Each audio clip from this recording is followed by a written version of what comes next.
안녕하세요, 쌀입니다.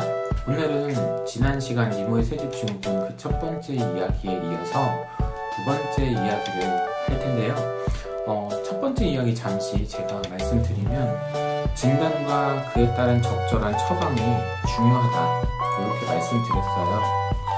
그래서 오늘은 그 다음 이야기를 할 텐데, 만약에 우리가 데려온 이모 내지는 해수어가 이렇든 저렇든 어떤 병에 걸리면 우리가 이거를 적절하게 진단을 하고 또한 처방을 해야 돼요. 근데 이제 진단하는 과정도 일이고 처방하는 과정도 솔직히 많이 배워야 돼요. 그래서 제가 이 부분에 대해서 얘기를 하도록 하겠습니다. 먼저 우리가 병에 걸린 물고기를 치료하기 앞서 해야 할 일이 먼저 있는데요. 그것은 먼저 별도로 구성된 검역항을 구성해야 된다는 거예요. 왜 구성해야 되는가에 대해서는 제가 두 가지 이유 때문에 구성해야 된다고 주장을 하겠습니다. 첫 번째, 처방 이루어지기 전에는 그 물고기가 전염시킬 수 있어요. 다른 물고기한테.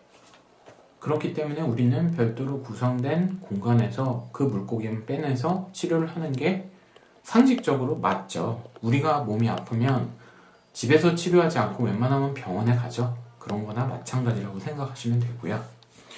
두 번째, 처방이 이루어지는 과정에서 실제로 우리가 디스플레이 수조를 약을 쳤을 때 모든 생물한테 다 영향이 가는데, 예를 들면 거기에 산호가 있다거나 아니면 무척추 동물이 있다면 그 생물에 반드시 써서는 안 될 약이 있을 수가 있습니다. 네, 그런 이유 때문에 우리는 반드시 검역항을 별도로 구성해야 된다고 저는 생각합니다. 자, 그 다음으로 넘어갈게요. 검역항을 구성하는 데 있어서 백전병에 걸렸다라고 제가 가정을 하고 그 다음에 대해서 진행을 하도록 하겠습니다. 우리는 어떤 물고기가 100점에 걸렸다면 이 부분에 대해서 우리는 두 가지를 생각해야 되는데요. 첫 번째는 독립변수를 설정해야 되고요. 두 번째는 독립변수에 반대되는 개념으로 볼 수가 있겠죠. 통제변수 설정하는 건데요. 독립변수는 아시다시피 우리가 배웠듯이 X축, Y축 할 때 X축에 해당되는 걸로 우리가 조절을 해야 되는 거예요. 조절을 해야 되는 거니까 여기서 백전병 치료 만약에 큐프라민으로 한다고 했을 때 큐프라민 농도가 독립변수가 되는 거죠. 그리고 두 번째는 통제 변수 같은 부분인데, 통제 변수는 우리가 큐프라민 농도에 영향을 줄 수 있는 거, 요런 것들 제거해야 되는데요. 그 중에 대표적인 거 두 가지만 얘기할게요. 세 가지 정도 얘기하겠습니다. 첫 번째는 산호사. 영어로는 칼사이트라고도 하고, 그런데 이게 CaCO3 형식으로 돼 있어요.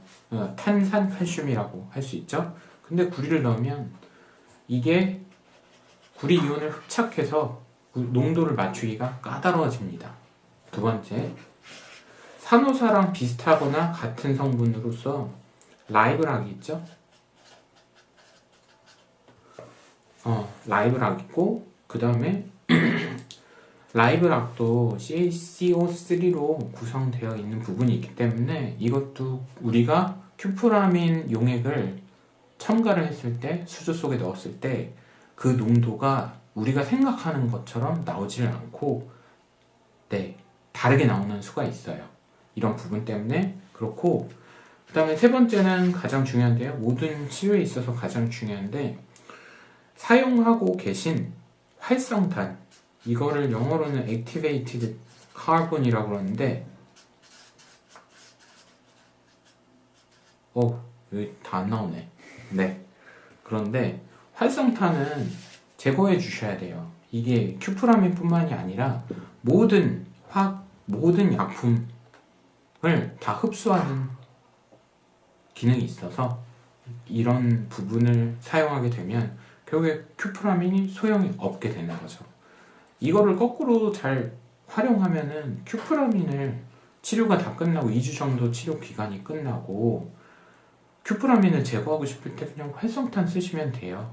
네, 그렇게 하는 방법이 있습니다. 그리고 검역항을 우리가 따로 구성하기 위해서는 제가 그 게시글에 다른 링크를 걸어놨어요. 그래서 레오나르도 호라는 사람이 쓴 글이 그나마 가장 낫다고 생각을 해서 링크를 걸어놨으니까 그 부분은 나중에 참고하시면 되고 큐프라민 치료 메커니즘의 간단한 이해와 그 다음에